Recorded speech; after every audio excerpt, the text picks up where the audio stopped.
Hello everyone, welcome back to my YouTube channel. My name is Maggarita Oyaro. For those who are new here, welcome and happy new month to all of you. So as you all know, this is February, the month of love, the month that we show to those who are with us some more love, and I think we should all look good for this month. So I want to share with you a small hack on how to make a headband with a braid, just one braid from Darling.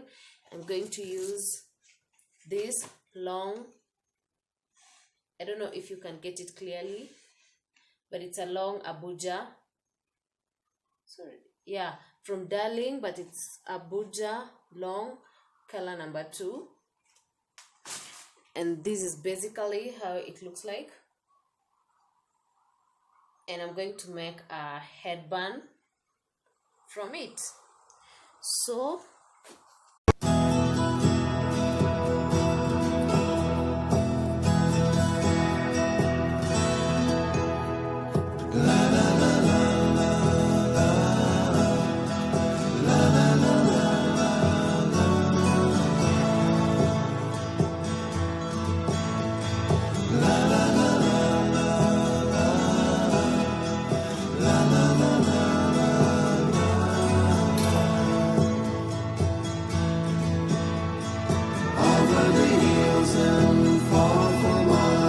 she's waiting for love to be realized. I'll send her my heart covered as a gift, and hope that you'll take it into her side. La la la la la la la la la.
So guys, you can agree with me with this look. You can actually slay it on different occasions, whether it is official or casual. You can rock it to work, to an event. So guys, and you can imagine I only bought the braid at only 65 bob actually, from Gateway Mall, Naivas supermarket, and I know you can get it anywhere at that price and get to fix the band here and rock the look. Thanks guys. For all those who are new here, do not forget to hit the subscription button below, and see you next time guys.